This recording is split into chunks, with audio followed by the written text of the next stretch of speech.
বন্ধুরা, আমরা সবাই গুনাহগার এবং প্রতিনিয়ত ছোট বড় ভুল করে থাকি, কিন্তু আল্লাহর দয়া ও ক্ষমার দরজা আমাদের জন্য সব সময় খোলা। কখনো কি ভেবেছেন আপনার ভুলের পাহাড়ও আল্লাহর দয়ায় এক নিমিষে ধূলিসাৎ হয়ে যেতে পারে? এই ভিডিওতে আমরা তুলে ধরেছি তাওবা কবুলের এমনই একটি আশ্চর্যজনক এবং হৃদয়স্পর্শী ঘটনা, যা শুনে আপনার ঈমান তাজা হয়ে যাবে।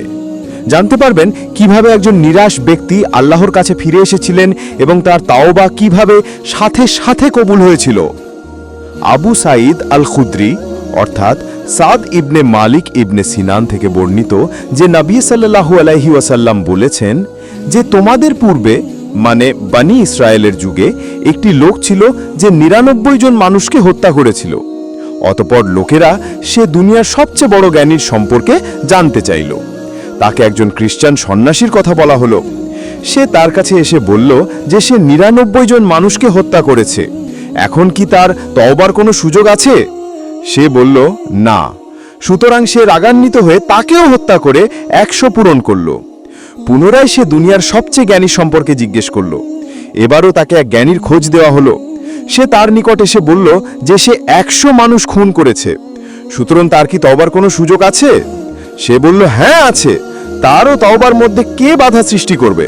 তুমি অমুক স্থানে চলে যাও, সেখানে কিছু এমন লোক আছে যারা আল্লাহ তাআলার ইবাদত করে, তুমিও তাদের সাথে আল্লাহর ইবাদত করো, আর তোমার নিজ আবাসস্থলে ফিরে যেও না, কেননা ও স্থান পাপের স্থান।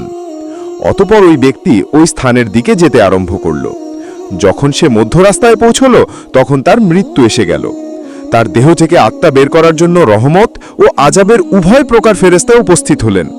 ফেরেশতাদের মধ্যে তর্ক বিতর্ক আরম্ভ হলো।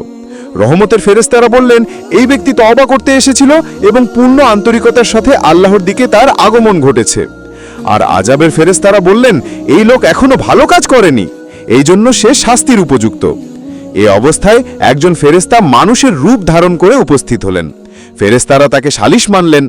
তিনি ফয়সালা দিলেন যে তোমরা দুই স্থানের দূরত্ব মেপে দেখো, অর্থাৎ এই লোক যে স্থান থেকে এসেছে সেখান থেকে এই স্থানের দূরত্ব এবং যে দেশে যাচ্ছিল তার দূরত্ব, এই দুই স্থানের মধ্যে সে যার দিকে বেশি নিকটবর্তী হবে সে তারই অন্তর্ভুক্ত হবে। অতএব তারা দূরত্ব মাপলেন এবং যে স্থানে সে যাওয়ার ইচ্ছা করেছিল সেই ভালো স্থানকে বেশি নিকটবর্তী পেলেন, যার ফলে রহমতের ফেরেশতারা তার জান কবজ করলেন। অন্য একটি বর্ণনায় এইরূপ আছে যে পরিমাপে ওই ব্যক্তি সৎকর্মশীল লোকেদের স্থানের দিকে ১ বিঘত বেশি নিকটবর্তী পাওয়া গেল, সুতরাং তাকে সৎকর্মশীল লোকেদের স্থানের অধিবাসী বলে গণ্য করা হল। অন্য আরেকটি বর্ণনায় এইরূপ এসেছে যে আল্লাহ তাআলা ওই স্থানকে মানে যেখান থেকে সে আসছিল তাকে আদেশ করলেন যে তুমি দূরে সরে যাও, এবং এই সৎকর্মশীল লোকেদের স্থানকে আদেশ করলেন যে তুমি নিকটবর্তী হয়ে যাও। অতঃপর বললেন তোমরা এ দুয়ের দূরত্ব মাপো, সুতরাং তাকে সৎকর্মশীল লোকেদের